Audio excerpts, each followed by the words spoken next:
Que sí,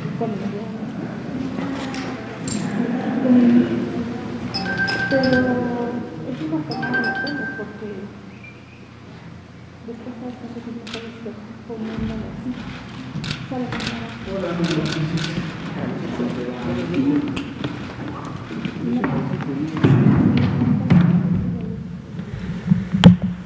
Muy buenas noches. Hoy es viernes 19 de febrero de 2021, son las 19 horas con 1 minuto, estamos en el Palacio Nacional de México, en la Ciudad de México, en el Salón Tesorería, y vamos a iniciar la conferencia de prensa diaria sobre COVID-19, la pandemia causada por el coronavirus SARS-CoV-2. Hoy me acompaña y me da mucho gusto la doctora Ana Lucía de la Garza Barroso, quien ha venido ya en otras ocasiones. Ella es directora de Investigación Operativa Epidemiológica, es coordinadora de la Unidad de Inteligencia Epidemiológica de la Dirección General de Epidemiología y también es quien ha estado a lo largo de todo el año de la pandemia al frente del seguimiento de los asuntos internacionales de salud de la Oficina del Reglamento Sanitario Internacional en México, del Centro Nacional de Enlace, que coordina el doctor Alomía, quien es el jefe directo de la doctora, pero ella es la que está muy atenta de esto. Ana Lucía, muchas gracias, Ana. Bienvenida. Vamos entonces a entrar en materia con el informe técnico, con el informe de vacunación, con algunas noticias positivas de las vacunas que están por llegar ya muy pronto y, por supuesto, preguntas y respuestas. Le pido a la doctora de la Garza si empieza, por favor.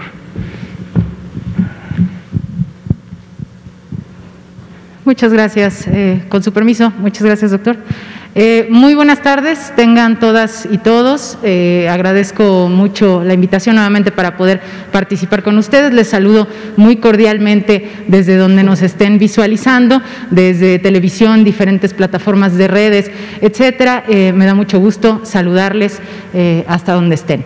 Y bien, el día de hoy me corresponde a mí brindar la información del comunicado técnico diario. Iniciaremos con esta gráfica que ya conocen, que cuenta con la perspectiva de los casos, incidentes y activos estimados, así como las personas recuperadas por semana epidemiológica. En nuestro Sistema Nacional de Vigilancia Epidemiológica, a través de los diferentes cálculos que realiza, tenemos un estimado, ¿no?, de 2.226.306 casos para el día de hoy. Como pueden observar, pues bueno, esto está representado en esta gráfica, en la línea de color azul, en donde vemos además una disminución del 21%, con una tendencia al descenso en esta curva que estamos visualizando a través de esta gráfica.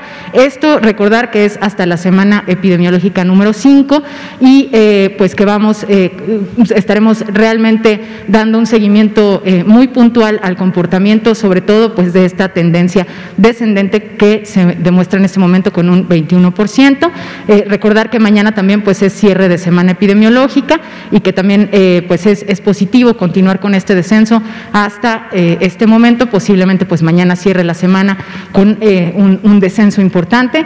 También en nuestro sistema se registra a las personas que se han recuperado, ya 1.584.704 personas recuperadas, registradas en nuestro sistema de vigilancia epidemiológica. Y pues en esta cuestión también respecto a los casos que estamos pues presentando, tenemos un porcentaje, ¿no?, del 3% respecto a los casos activos estimados. Están representados con la cifra de 56.123 como tal, y pues también recordamos que estos casos activos están evidenciados su registro en los últimos 14 días. Y pues actualmente con 418.931 esquemas completos de vacunación contra COVID-19. Se comentará más al respecto al continuar con la presentación. Y lamentablemente pues ya con un registro de 178.965 defunciones también confirmadas a través de nuestro Sistema Nacional de Vigilancia Epidemiológica. La siguiente, por favor. Recordar que cada semana se presentan también estos indicadores. Estos son indicadores que vamos dando seguimiento como parte de un elemento semanal también. En este caso, pues también observar que la positividad se encuentra representada con un 32% para la semana epidemiológica 5 en este momento, con una disminución, ¿no?, de 2 puntos porcentuales respecto a la semana anterior, y que forma parte, ¿no?, estos indicadores también de los que vamos dando seguimiento de manera muy puntual durante la semana. Ya en nuestro sistema también de vigilancia epidemiológica de enfermedades respiratorias virales, el CISVER, se encuentra notificadas 5.236.429 personas como tal registradas en este sistema, que de las cuales tienen un resultado confirmado 2.030.491, y de estas mismas han presentado un resultado negativo 2.768.503, y esto pues forma parte de los elementos que vamos dando seguimiento en los indicadores del Sistema Nacional de Vigilancia Epidemiológica. ¿Ya que sigue? También este es otro de los elementos que vamos revisando de manera semanal, que se presentan en este caso que cada semana, precisamente los viernes, y este corresponde a la letalidad por semana epidemiológica al respecto pues del elemento de las defunciones. En este caso, lamentablemente vemos que se aumenta con un punto porcentual respecto a la semana anterior, y pues esto pues evidentemente también es uno de los elementos que nos recuerdan que debemos de continuar también con las medidas preventivas, ¿no? El uso correcto del cubrebocas, la etiqueta respiratoria, la sana distancia, etcétera, que ya conocemos. Esto lo tenemos que seguir aplicando, el lavado de manos, por supuesto, para poder continuar pues disminuyendo estas cifras, y todos a su vez pues cuidarnos y tratar de disminuir la transmisión, así como vamos con esta tendencia a la disminución. En este sentido, pues también hablando de la hospitalización, en cuanto a la evolución diaria, tenemos aquí representada una curva, en específico también, en donde vamos viendo la ocupación nacional, en este momento a un 37% respectivamente como tal, y visualizamos también la disminución de un punto porcentual con respecto a la semana anterior en cuestión de esta evolución diaria y de este indicador. Me parece que las cifras no aparecieron en esta ocasión en la diapositiva, pero también es parte de los indicadores que vamos específicamente revisando: el total de personas hospitalizadas, las personas hospitalizadas en camas generales y las personas hospitalizadas con ventilación mecánica. En esta ocasión pues no apareció como tal la cifra, pero lo revisaremos y por supuesto se emitirá la información y el dato correspondiente. La que sigue, por favor.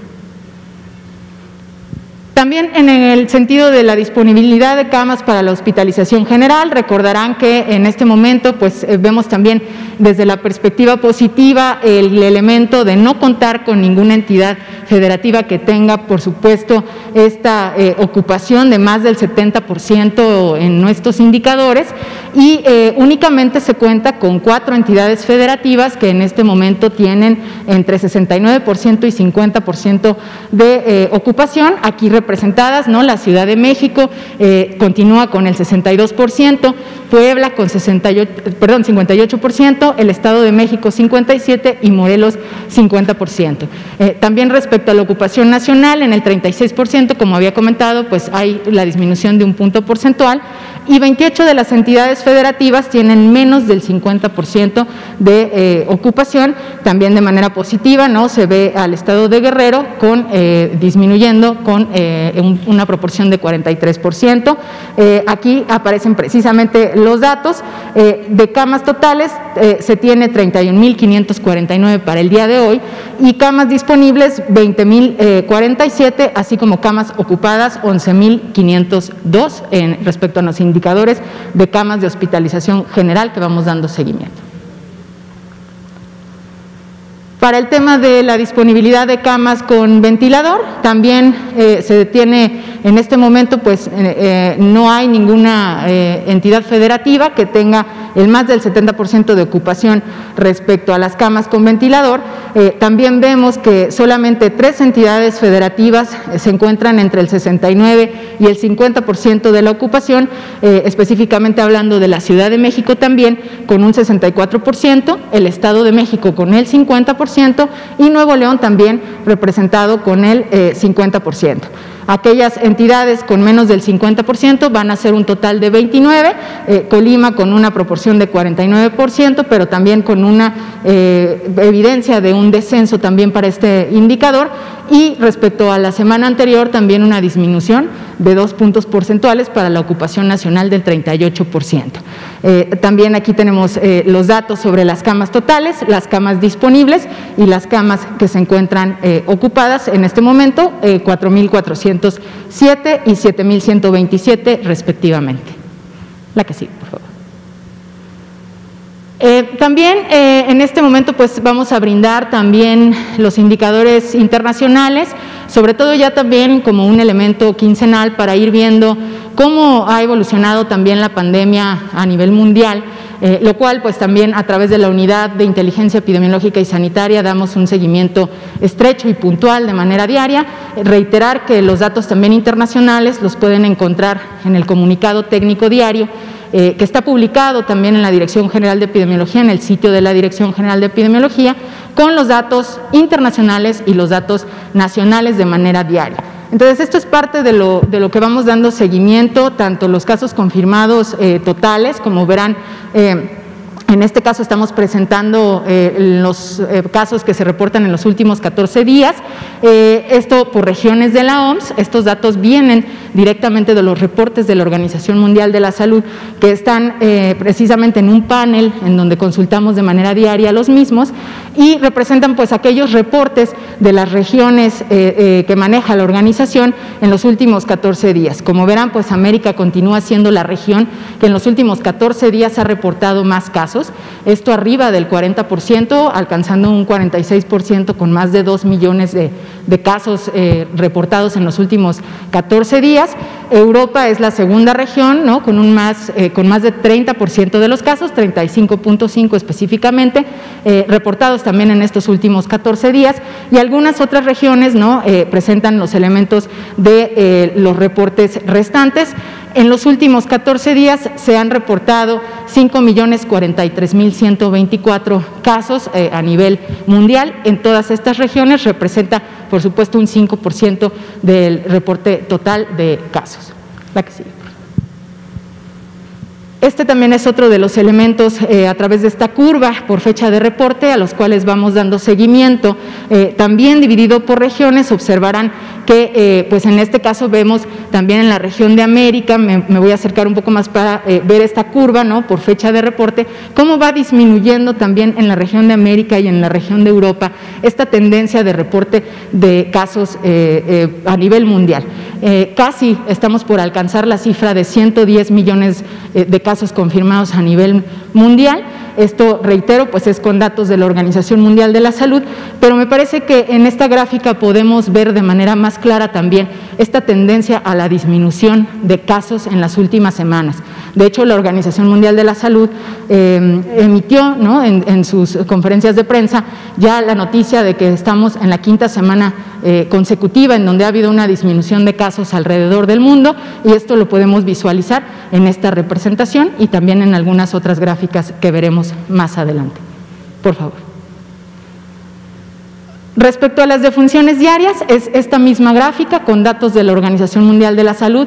Vemos también cómo América continúa siendo la región donde más se reportan defunciones, lamentablemente, seguida de Europa, que está en el color azul, pero también vemos que en las últimas semanas, respectivamente las últimas 5, también ha habido una disminución en cuanto a las defunciones.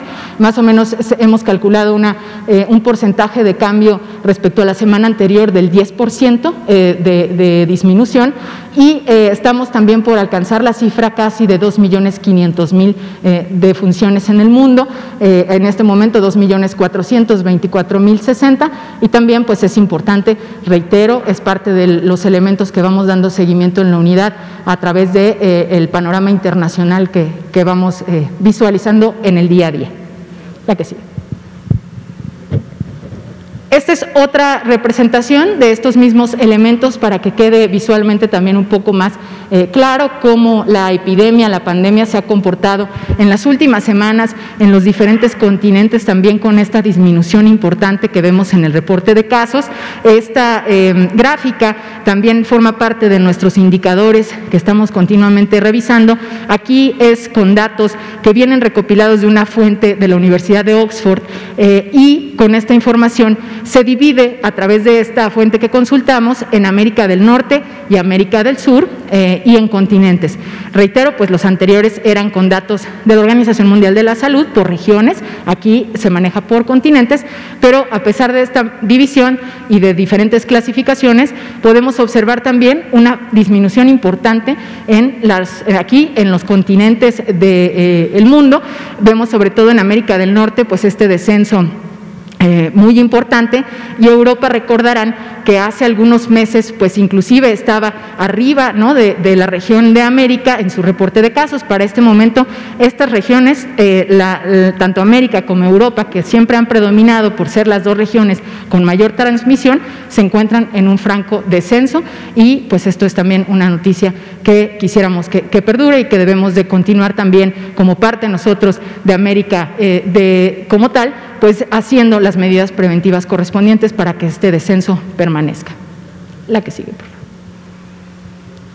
En cuestión de defunciones, también se visualiza este mismo comportamiento en estos datos. Para América del Norte, América del Sur, visualizamos que si bien no se ve tan marcada la tendencia al descenso, también es importante mencionar que visualizamos que inicia particularmente también con este detalle. Entonces es parte de lo que vamos visualizando nosotros en la unidad de inteligencia, y en Europa pues también visualizamos que para las defunciones está ocurriendo este mismo comportamiento, y estaremos muy pendientes también ya en países en particulares. Generalmente revisamos las tendencias de los países que tienen el mayor registro, también para ver cómo se van comportando los mismos respecto a la pandemia, y por supuesto también con la cuestión de vacunación. Esto también es importante irlo revisando y ver cómo va todo el comportamiento a nivel mundial.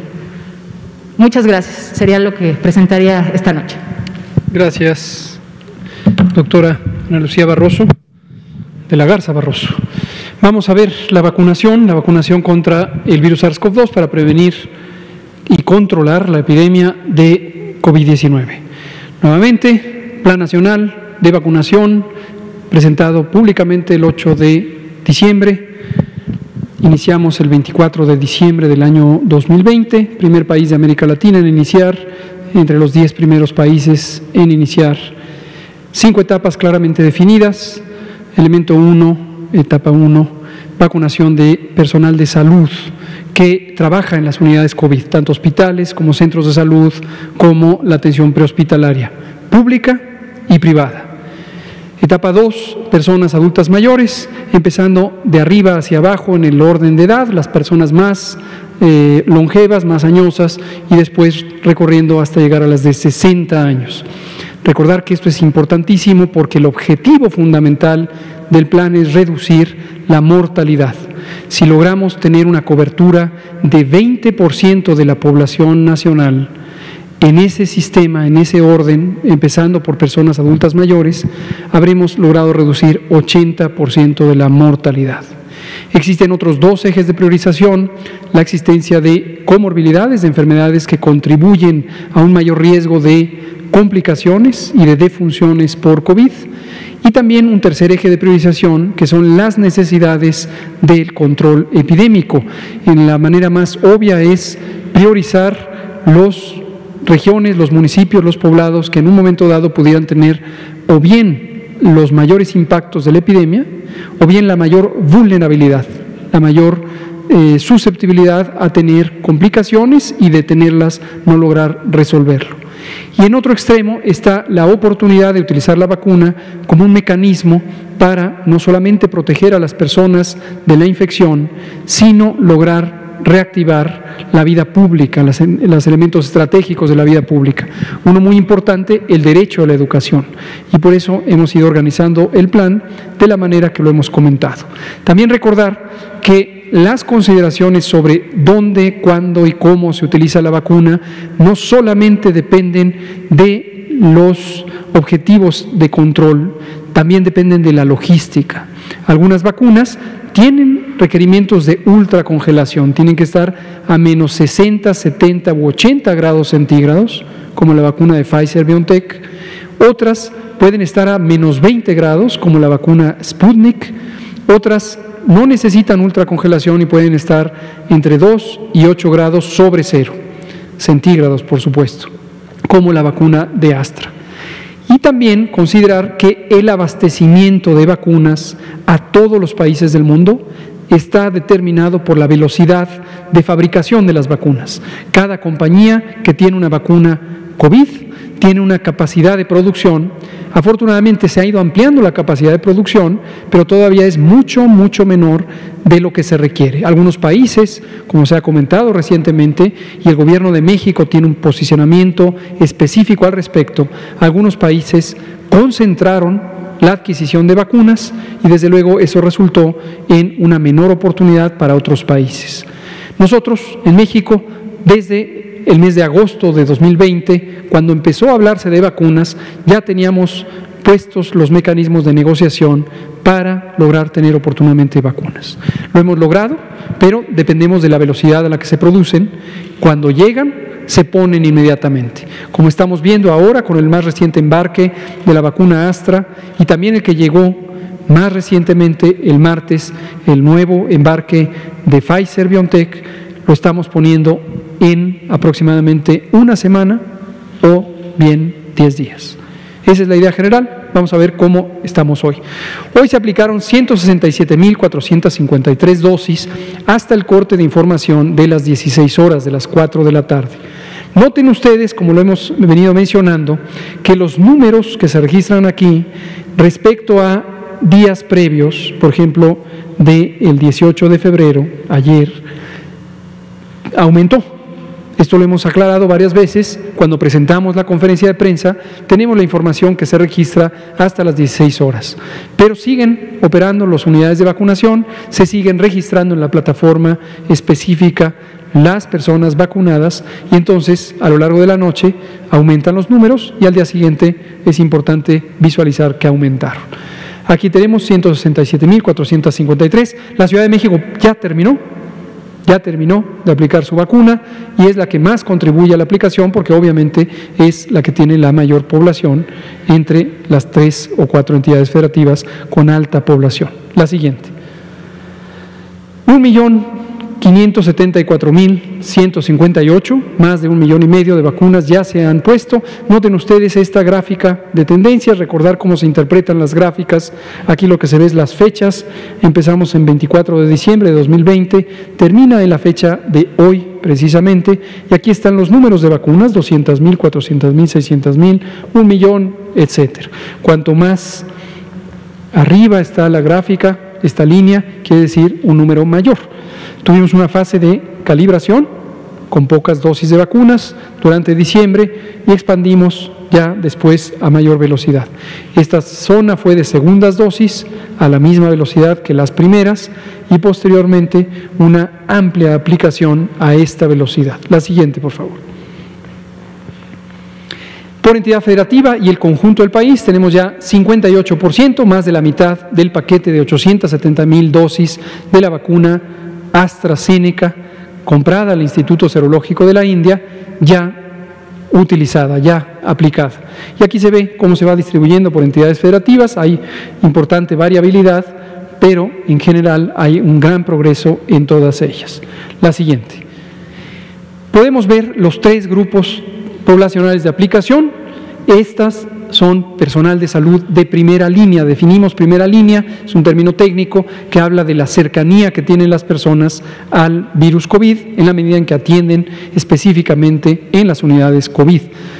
418.931 personas trabajadoras de la salud ya tienen un esquema completo de protección con la vacuna Pfizer-BioNTech. Esto representa 2/3 partes, 66% del personal de salud ya vacunado tiene doble dosis. Habíamos comentado varias semanas atrás el tema de cuánto era la cantidad de días de separación entre la primera dosis y la segunda dosis. Se está logrando, tal como se programó, alrededor del día 35 para el segundo bloque. Y ya habíamos aclarado que desde el 8 de enero la Organización Mundial de la Salud hizo una recomendación específica sugiriendo que se podía ampliar hasta 42 días. No necesitamos ampliar hasta 42 días porque llegaron las vacunas, pero sí nos fuimos a 35 días. El personal educativo, solamente en el estado de Campeche, por las razones ya comentadas ampliamente, de momento no hay avance, porque en este momento las vacunas que llegaron, la de Pfizer para personal de salud y la de Astra para adultos mayores, para personas adultas mayores, son las que están siendo utilizadas. Aquí vemos que todavía, desde luego, no hay segundas dosis, no han pasado ni siquiera 4 días, y tenemos 502.826 personas ya inmunizadas. La siguiente. Eventos supuestamente asociados a vacunación e inmunización, también hemos comentado múltiples veces, se trata en su enorme mayoría, más del 99.4% de reacciones esperables, y son en general reacciones leves: dolor, poco de fiebre, quizá mareo, quizá náusea, quizá vómito, que se resuelven espontáneamente en los primeros 2 a 3 días. Si hemos tenido algunas que están enumeradas aquí, 30 personas que en su momento requirieron hospitalización y ya fueron dadas de alta, 6 que en este momento todavía están hospitalizadas. No necesariamente todos los eventos supuestamente asociados a vacunación terminan siendo relacionados con la vacunación, y para eso hay un comité médico técnico que revisa los expedientes clínicos de estas personas para dictaminar médicamente si se trata o no de una condición relacionada con la vacuna. La siguiente, por favor. Creo que es la última. Perfecto. Muy bien, pues vamos a pasar entonces a la sección de preguntas, pero antes les comparto noticias de las nuevas vacunas que llegarán a México. Mañana sábado, 20 de febrero, a las 5 de la mañana, llegará, proveniente de Hong Kong, la dotación de 200,000 dosis de vacuna CoronaVac de la empresa china Sinovac. No se confundan con estos dos términos, es la misma vacuna, la vacuna se llama CoronaVac, la compañía se llama Sinovac. Y se han comprado a esta compañía una cantidad importante, 10 millones de dosis de vacuna que se utilizarán en 5 millones de personas. Es un esquema de doble dosis. Ahora llegarán 200,000, el 28 de febrero 800,000, para tener el primer embarque durante febrero de 1 millón. En marzo tendremos 3 millones, en abril 3 millones, en mayo 3 millones de la vacuna china CoronaVac de la compañía Sinovac. El próximo lunes, 22 de febrero, tendremos también una adquisición que es muy alentadora, la vacuna rusa Sputnik. Sputnik V es la vacuna desarrollada por el Instituto o Centro Gamaleya de Epidemiología y Microbiología, una muy prestigiada institución académica y científica del gobierno ruso, y esta vacuna finalmente llegará el lunes 22 de febrero a las 11 de la noche, a las 23 horas. Llegará proveniente de Moscú en un vuelo de DHL y arribará al aeropuerto de la Ciudad de México. Estas dos vacunas que tendremos próximamente, como mencionábamos ayer, serán administradas principalmente en regiones de alta marginación, regiones densamente pobladas, urbanas en ciudades, y poblaciones que tienen altos impactos, particularmente alta mortalidad, que han tenido a lo largo de la epidemia alta mortalidad y continúan teniendo alta mortalidad. Estamos por definir exactamente cuáles, pero será en el Valle de México. Se utilizarán ambas vacunas en el Valle de México para personas adultas mayores. Es decir, es exactamente el esquema general, protección a personas adultas mayores, pero se destinarán a los municipios de más alto impacto de la epidemia. Son los de más alto impacto en el país y están entre 2 demarcaciones territoriales de la Ciudad de México y un municipio conurbado de alta población. Mañana probablemente ya tendremos la definición específica de cómo la distribuimos. Lo más probable es que sea todo el bloque de CoronaVac a un lugar, todo el bloque de Sputnik a otro lugar. Una de las consideraciones importantes, como comentaba, para la vacuna Sputnik es que esta debe estar preservada a menos 20 grados centígrados, entre menos 20 y menos 18. Y en su momento puede ser utilizada, pero el tiempo de utilización es corto, es considerablemente corto. Entonces, también por esa razón es muy conveniente que sea utilizada en la ciudad donde la pondremos.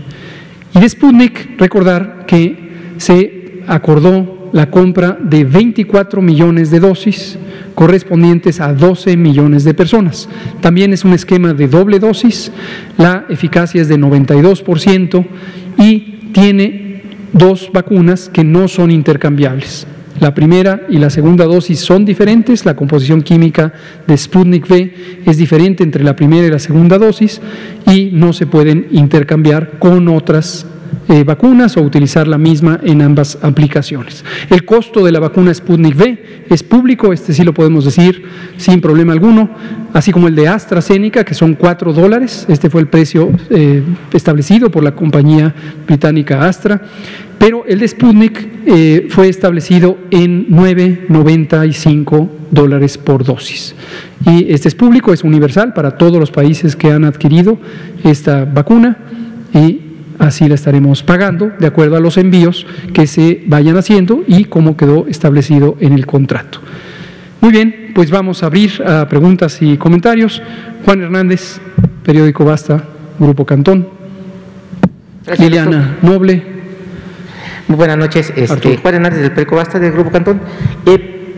Hoy en la mañana la jefa de gobierno, Claudia Sheinbaum, informó precisamente de que se terminó de vacunar precisamente a la población adulta mayor, pero en el caso de Coajimalpa quedaron allí algunos adultos mayores sin poderse vacunar.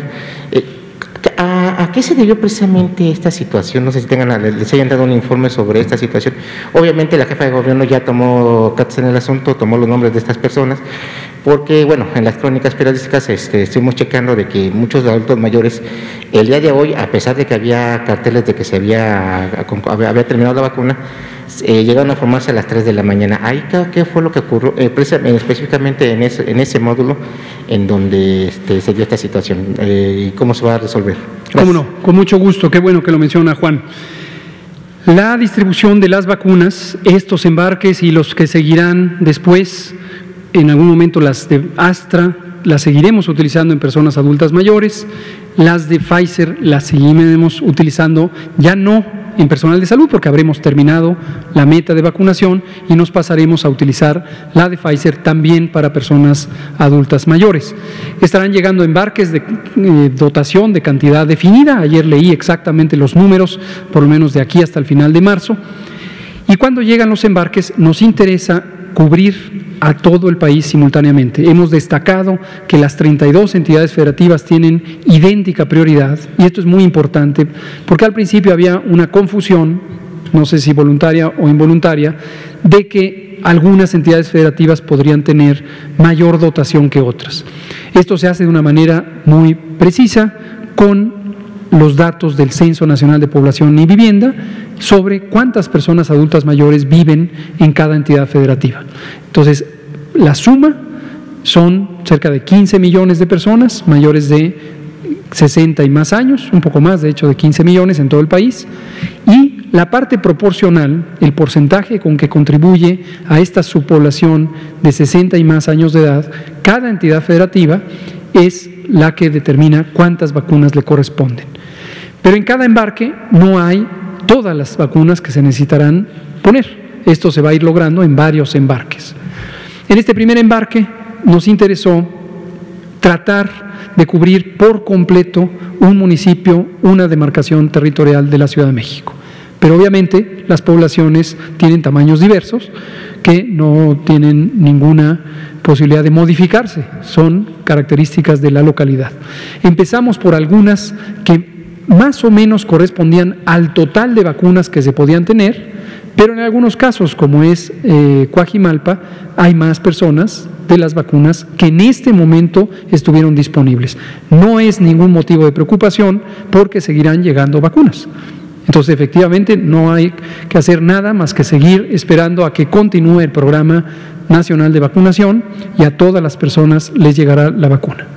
Gracias. Bueno, perfecto. Liliana Noble, Pulso Saludable. Gracias. Buenas noches, Liliana Noble, Pulso Saludable. Doctor Gatell, referente a lo que comentaba Juan, las personas entonces que no alcanzaron en este embarque de vacunas de Astra, ¿pudieran estar contempladas para Sinovac o para Sputnik o no? No en este caso. Esta dotación específica de 200,000 dosis de Coronavac de la compañía Sinovac que llegarán mañana a las 5 de la mañana serán empleadas en paquete para una demarcación territorial o un municipio conurbado del Estado de México de alta marginación. Díganos dónde. Todavía no les puedo decir porque todavía no lo tenemos completamente definido. Y posteriormente las demás dotaciones, tanto de Astra como de Pfizer, después de que terminemos de vacunar al personal de salud, serán utilizadas para personas adultas mayores. Es el número más grande hasta ahorita de la población blanco a vacunar. Pero entonces, estas personas que son residentes de Coajimalpa y en esta primera dotación no pudieron ser vacunadas, no se preocupen, les llegará la vacuna conforme vayamos teniendo los nuevos embarques. Bien. Doctora de la Garza, esta parte que hablaba el doctor Tedros de la reducción y mencionaban por ahí también una cifra, no sé si sea la correcta, de alrededor de un 50% de la reducción de los casos a nivel global. Esto habla de que la vacuna está ejerciendo su efectividad y de que el virus se está debilitando al no encontrar un organismo con la disponibilidad para poderse replicar, ¿o a qué se debe exactamente esta reducción? Gracias. Bien, no necesariamente, sino que también puede ser un conjunto. Recordemos que no nada más la vacuna es la única intervención que puede disminuir la transmisión. Es importante pues también recordar que hubo por ahí la presencia de incremento de casos en los últimos meses en otras regiones. Parte de eso fue también en Europa, que de hecho rebasó a América en algún momento con el porcentaje, una proporción muy grande, ¿no?, del incremento de casos. Es un conjunto, ¿no?, de las medidas en particular que se están realizando a nivel mundial, pero pues todavía no se sabe con certeza, aún esto lo seguiremos visualizando conforme pase el tiempo, pero es importante siempre tener esta perspectiva que en este momento a nivel mundial pues está ocurriendo una disminución de casos. Sin embargo, pues esto no quiere decir que nos tenemos que confiar, sino que tenemos que continuar con las medidas específicas que ya conocemos de sana distancia, lavado de manos, etcétera, y por supuesto utilizar de manera adecuada el cubrebocas, evitar espacios cerrados, aglomeraciones, reuniones en particular donde se puedan estar en estos sitios también cerrados. Y en el mundo pues pasa lo mismo, también las mismas medidas para disminuir la movilidad social también son aplicadas, y evidentemente pues es un conjunto de que estas medidas han estado funcionando y debemos continuar por ese mismo camino. Estaremos revisando muy pendientes el tema de la vacuna y en su momento a través de estudios también ya veremos precisamente la efectividad y los detalles del impacto de las mismas. Gracias. Y finalmente, doctor Gatell, ¿han tenido algún tipo de acercamiento con Cuba y su diseño de vacuna y el CONACYT? ¿Va a haber algún tipo de estudio con la población mexicana? Cuéntenos, por favor. Gracias. Mucho gusto. Efectivamente hemos explorado, yo diría que prácticamente todas las proyectos de vacuna que hay en el mundo. Esto es muy importante porque tenemos un reconocimiento amplio del panorama. Aquí es muy importante visualizar que el primer elemento de reconocimiento es científico. No se trata de ir a comprar por comprar, se trata de ir a identificar cuáles son las características de cada vacuna. Por eso es que el liderazgo de CONACYT, del Consejo Nacional de Ciencia y Tecnología, de su directora, la doctora Marilena Álvarez Villarroses, es sumamente importante. Como habíamos comentado varias semanas atrás, meses, establecimos hace meses un grupo técnico científico de ciencia, tecnología e innovación que coordina precisamente la doctora Álvarez Villa, coordina el CONACYT. Y a través de este grupo hemos tenido la posibilidad de que personas muy expertas de la comunidad científica y médica mexicana identifiquen los distintos proyectos. Cuba tiene varios proyectos de vacuna, tiene una que se llama Soberana 1, otra que se llama Soberana 2, tienen unas pequeñas diferencias tecnológicas que en este momento no mencionaré, y tienen varios proyectos de desarrollo de medicamentos. Hemos tenido algunas 2 o 3 conversaciones de exploración.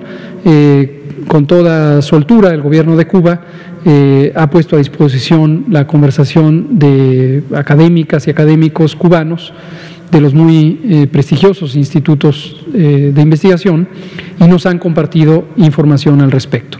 Todavía están lejos o más o menos lejos con respecto a tener ya el producto terminado, si consideramos la necesidad de compra ahorita. Si consideramos el desarrollo o la velocidad de desarrollo comparada con otras compañías, Moderna, Novavax, CureVac, Johnson & Johnson, van más o menos a la misma velocidad y la probabilidad de que tengan el producto terminado en los siguientes meses del verano temprano es muy alta. Y estaremos en conversaciones al respecto. Para la vacuna Soberana 2, Cuba tiene planeado hacer un estudio de 120,000 personas y tiene contemplado iniciar en el mes de febrero.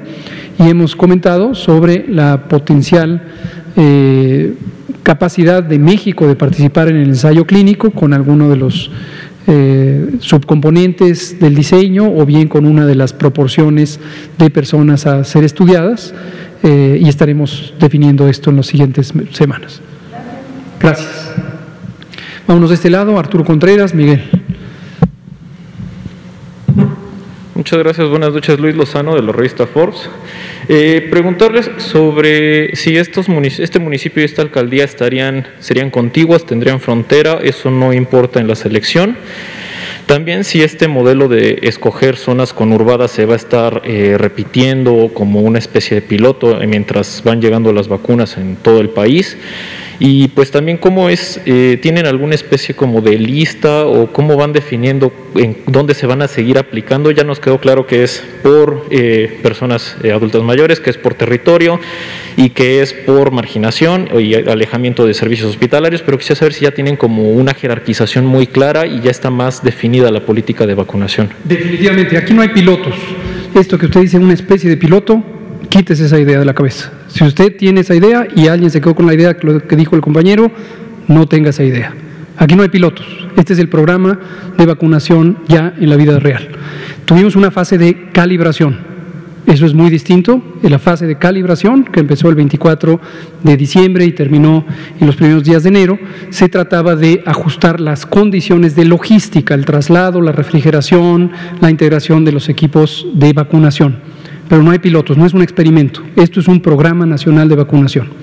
Definitivamente lo tenemos identificado con los criterios que he mencionado aquí prácticamente todos los días, desde el 24 de diciembre, los acabo de mencionar, y estos están escritos en el documento rector que presentamos públicamente el 8 de diciembre de 2020 y que el propio 8 de diciembre pusimos en el portal coronavirus.gov.mx.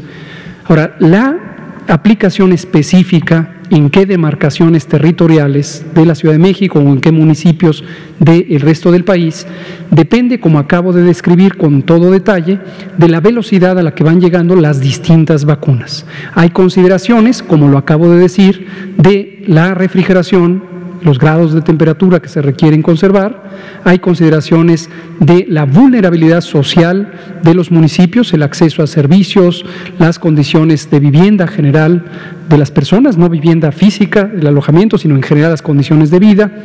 También la mortalidad. La mortalidad, como es el objetivo fundamental del programa, es uno de los indicadores importantes.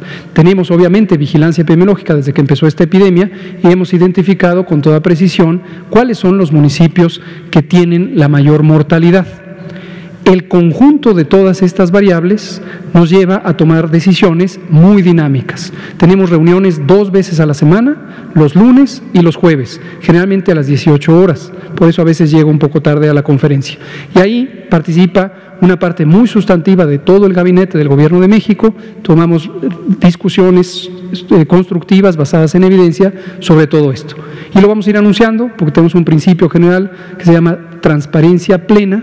Iremos anunciando cuando se toman las decisiones. Por ejemplo, ahora mismo, lo que usted me pregunta y se lo agradezco, tenemos la intención de utilizar 200,000 dosis de la vacuna CoronaVac de la compañía china Sinovac y 200,000 dosis de la compañía rusa Human Vaccine, que es quien representa al Instituto Gamaleya. Estas serán utilizadas en 2 municipios o demarcaciones territoriales de la Ciudad de México y la zona conurbada del Estado de México, que tienen los criterios que acabo de mencionar. ¿Cuáles son específicamente? No se lo puedo decir en este momento, sencillamente porque estamos trabajando en todas estas consideraciones, incluyendo la que decía Juan Hernández sobre cuántas vacunas se necesitan para cada una de estas unidades territoriales. No necesariamente. Puede ser que circunstancialmente en este caso terminen siendo 2 demarcaciones territoriales y un municipio que estén vecinos, pero no necesariamente tienen que ser los que están vecinos, pueden ser los que están distantes. Gracias. Arturo Contreras, pie de página. Gracias, buenas noches, Arturo Contreras de pie de página. Hace 2 semanas nos comentaban que se estaba planeando fortalecer la parte del INDRE que hace la identificación de las variantes genómicas que tiene el virus, ¿no? Y de sus mutaciones, porque hasta el momento la capacidad que tenía para identificar nuevas variantes era un tanto limitada. Entonces, saber un poco cómo ha ido este trabajo, ¿no? Y cuál ha sido el avance en la identificación de esta no nueva variante o sí nueva variante mexicana descubierta en Guadalajara. ¿Qué se sabe hasta el momento? ¿Cómo no? Vamos el lunes, yo creo que dejamos eso, le vamos a pedir al doctor Alumía que lo presente, quizá traemos nuevamente a nuestro compañero Ernesto Ramírez, quien es el jefe de la Unidad de Biología Molecular del INDRE, para que comente específicamente de esta variante que se encontró en Jalisco. También actualización sobre la que se encontró en Tamaulipas, de la variante inglesa.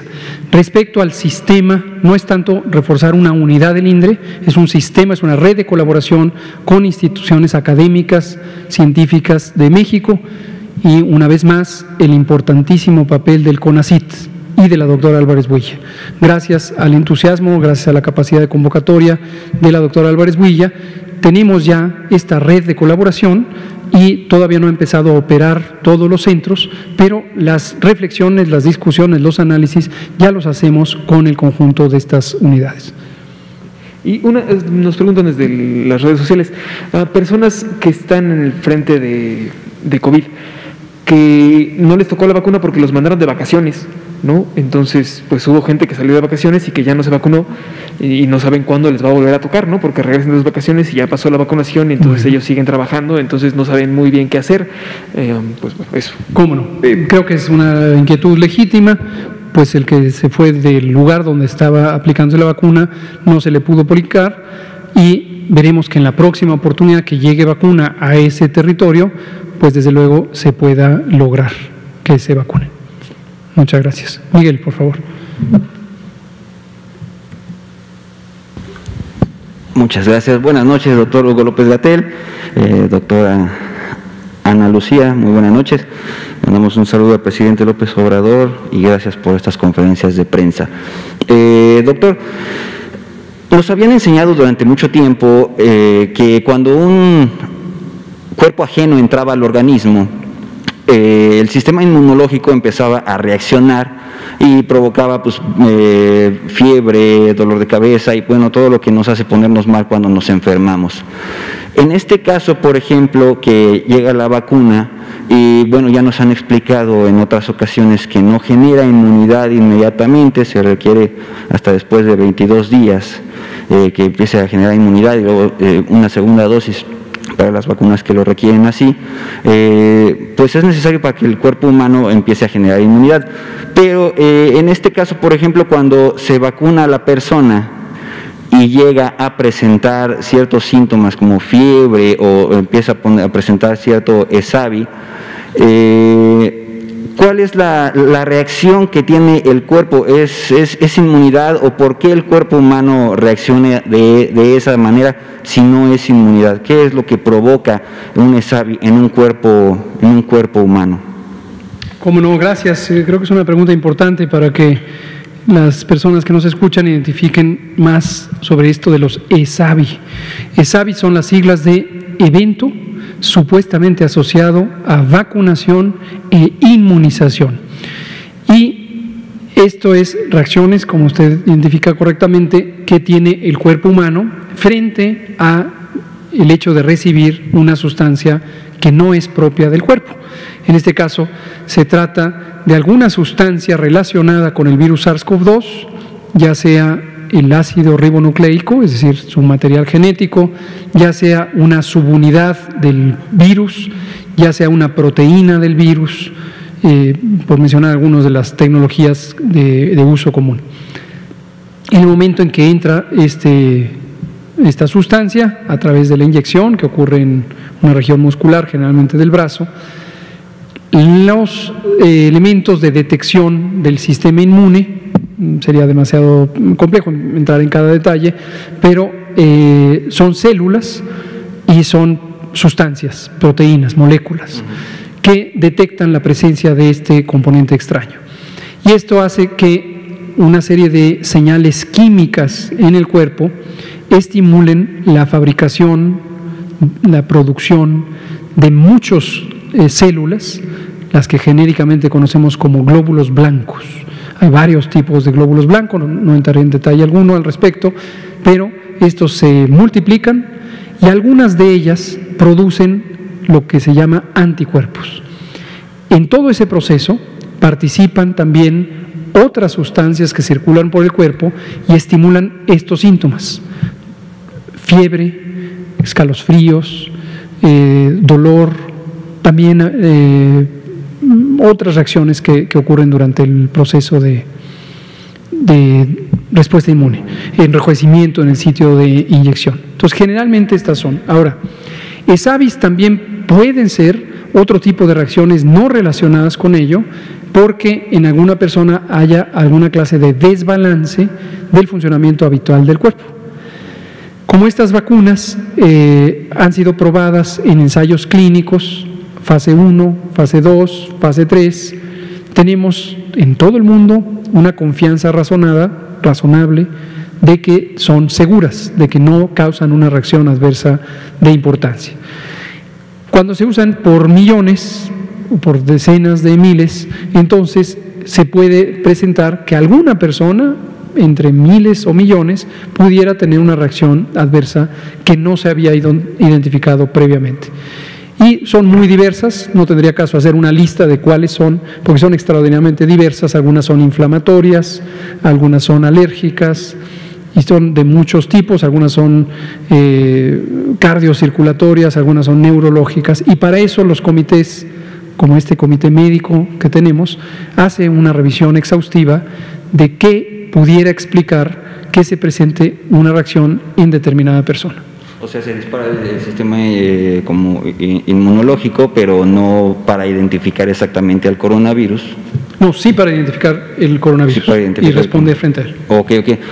Una segunda pregunta, doctor. Ya que se está desarrollando toda esta vacunación, comienza a haber personas ya vacunadas y personas que no tuvieron la vacunación, pero por que no quisieron la vacuna, porque a lo mejor no se pueden vacunar por alguna alergia o por hospitalización, etcétera, etcétera. Pero estos dos sectores, la pregunta es, ¿cómo podríamos trabajar de alguna manera esta diferencia? Comienzan a haber noticias a través del mundo de la diferenciación cuando, por ejemplo, un albergue, por ejemplo, si hay adultos mayores que ya se vacunaron y adultos mayores que no se han vacunado o que no se vacunaran, pues está este cruce de personas.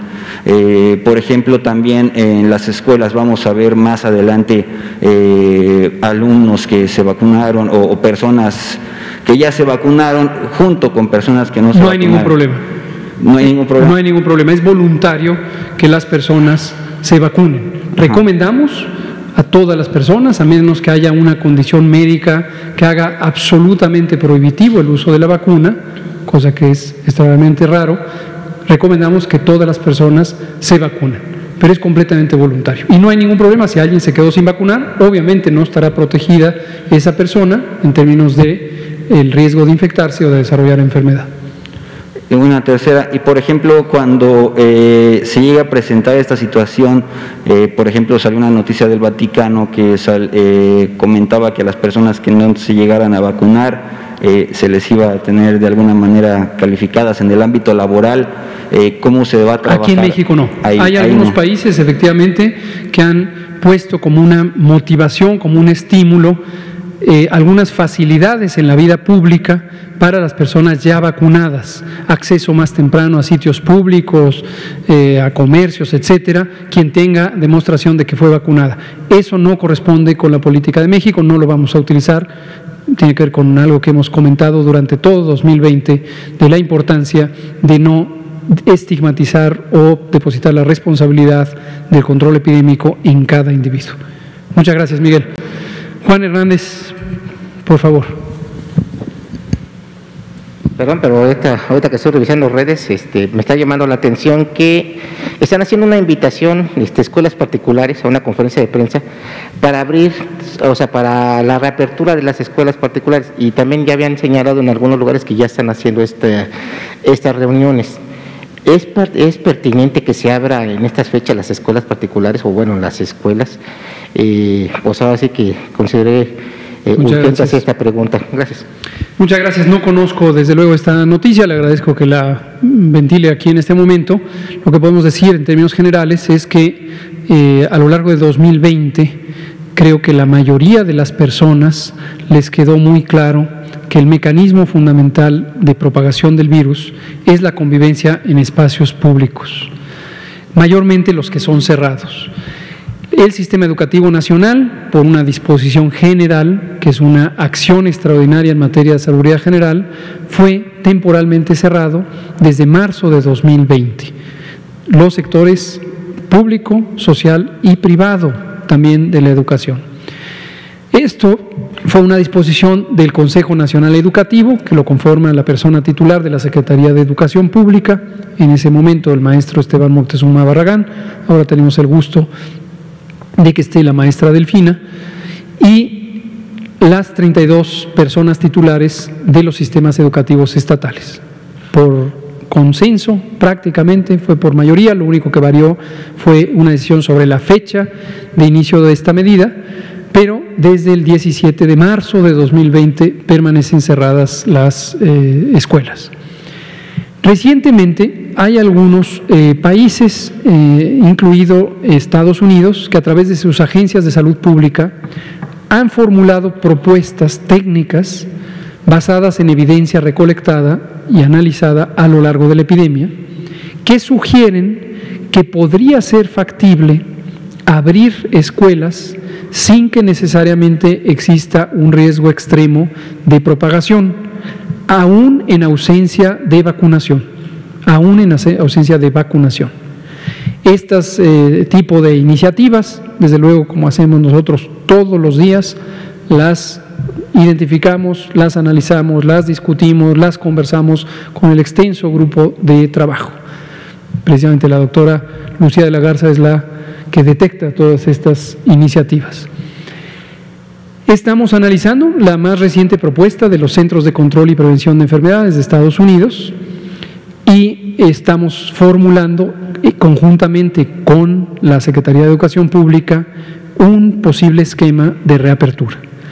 La noticia que usted lee en este momento, asumiendo que fuera cierta, estaría hablando de una iniciativa desordenada, precipitada, no integrada a una política pública nacional, por la razón que sea, legítima o no legítima, y desde luego estaría, desde mi punto de vista, contribuyendo negativamente al manejo de la epidemia.